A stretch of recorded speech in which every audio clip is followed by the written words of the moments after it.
the way you could boost trade, at least it's what we see in other regions, it's when you have cross-border infrastructure that are reliable and solid.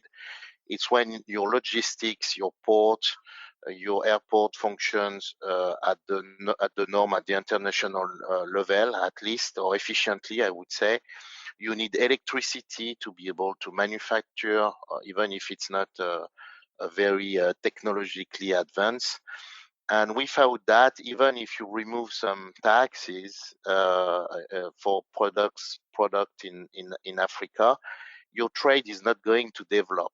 I give you an example. It's very difficult for that region to go from by car to go from Abidjan to Lagos, which in theory is not that far. But and if it rains, it's even more complex. But each border is difficult.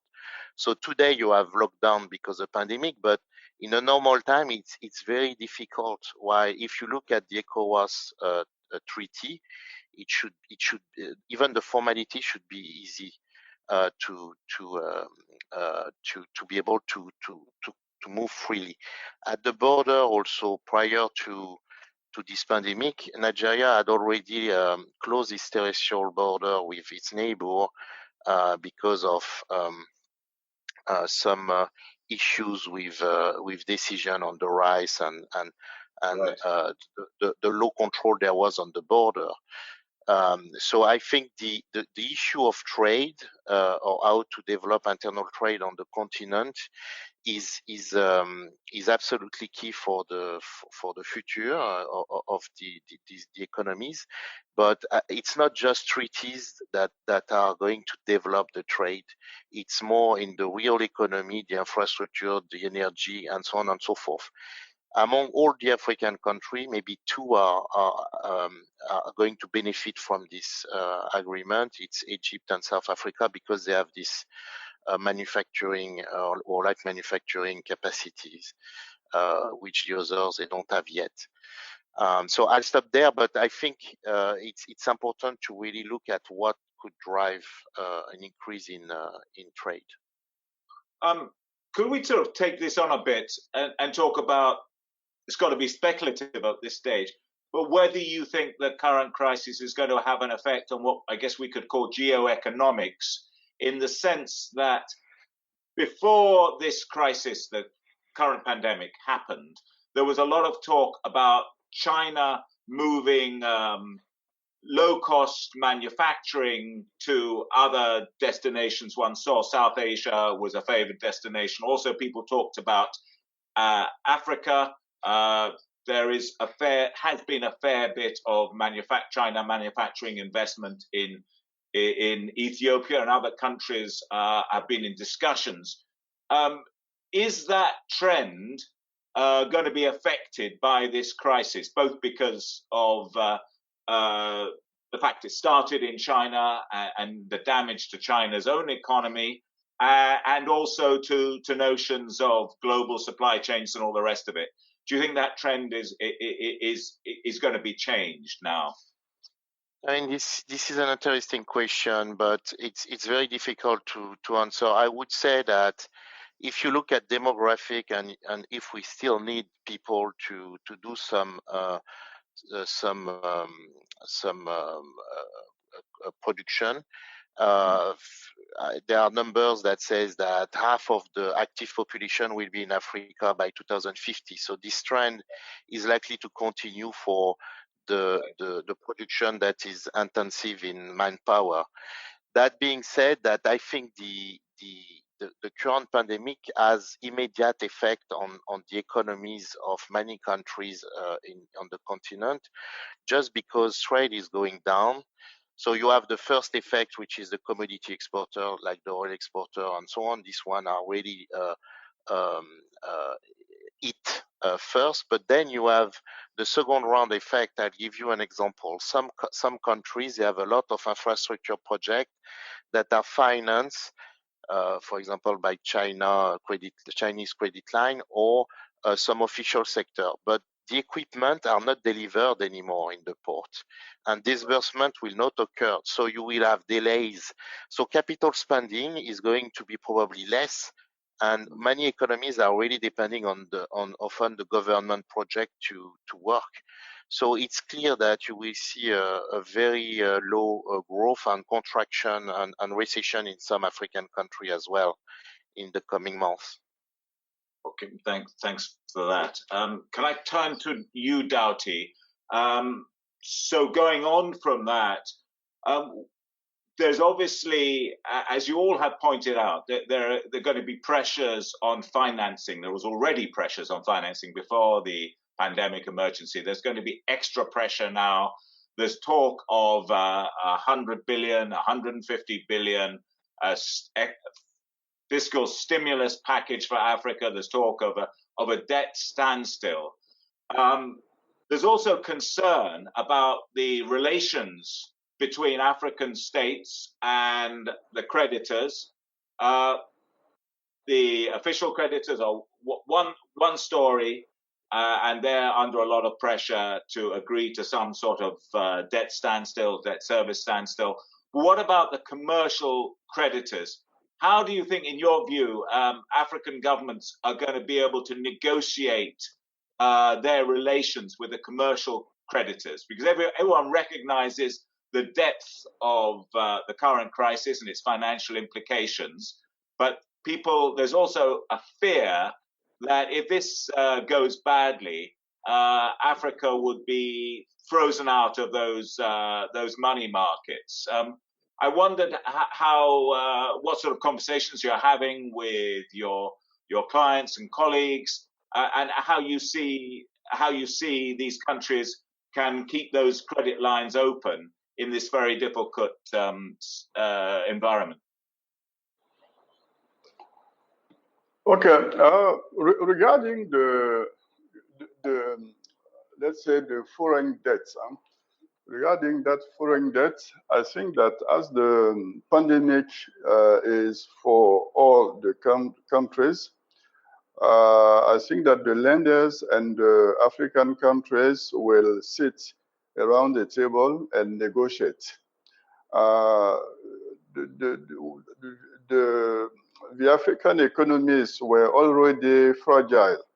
This pandemic makes them more fragile. The priority now is to, let's say, to maintain a minimum level of activity in the country. The priority is not for paying back debt, but to survive. Regarding the companies, I can say, for example, in my office that the cash collection is, has started to be difficult. It is slowed down. So I guess that it is the same situation in many companies. Maybe the supermarkets and so on for now are doing well, but they will do well for how long? Nobody knows. So I think that the impact of that pandemic will be so high that even if the COVID-19 is over, recovering in the different economies will be another issue. Right. Because there will be some non-paid debt. So the lenders will not be willing to lend more, while in the same time, our economies need that money to recover. And we know that IMF, the central banks, and so on are trying to help. They are injecting money, liquidity in the economy. But as the duration of that pandemic is not under control. I mean, I'm not very optimistic about the measures needed to make our economies back on track. Thanks very much for that, Doughty. Emmanuel, so we've got this big question about managing the debts, managing the payments over the next year or so, but also some presumably a big requirement for emergency investment in social goods. I'm thinking of public health systems, education and youth training. And this crisis is closing down schools, closing down colleges. It makes it even more difficult for young people across the continent to get jobs. All of those things require some sort of level of social investment. I'm wondering, being part of a big commercial bank in Africa, what your thinking is about how governments can balance the need to maintain good relations with creditors, to keep the financial lines open, but also trim perhaps some of state spending to focus on these social priorities such as health and education. What are your thoughts on that difficult balancing act? Sure, you're absolutely right. It's focused in terms of how economies or countries are going to steer through this, balancing the humanitarian aspect of the need to spend on healthcare against other costs such as debt service costs. And already we had initially heard that finance ministers from the region were looking to ask for waivers on interest payments. Initially, it was said on all interest payments. We're getting more clarity that it's more on the multilateral side of that, and so not necessarily on the commercial side, if I should say. But there is clearly a need to first and foremost address the humanitarian aid. I guess I should say that the multilateral aspect will be very critical here in terms of support from the World Bank and the IMF. And we are seeing that rightly from a lot of countries in the region already applying for that support, be it from the IMF and World Bank, as well as the AFDB.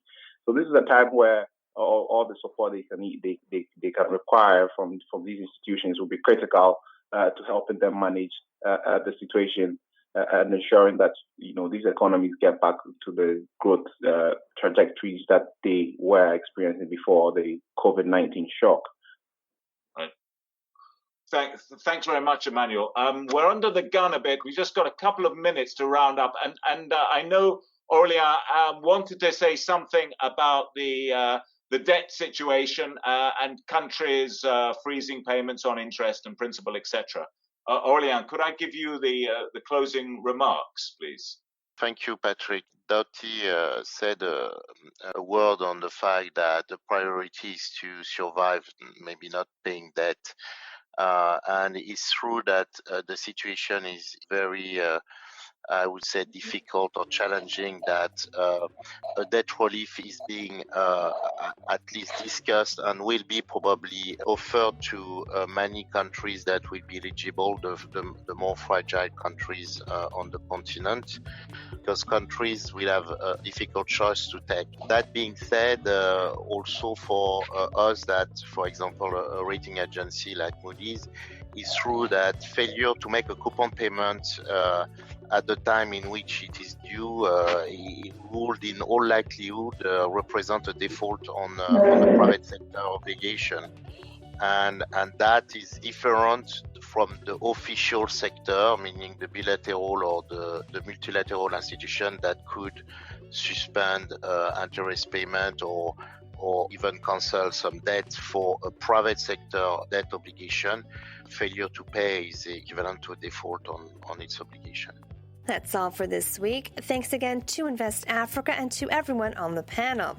For more on the impact of COVID across the continent, do be sure to visit our website at theafricareport.com and sign up there for our daily briefings. If you enjoyed the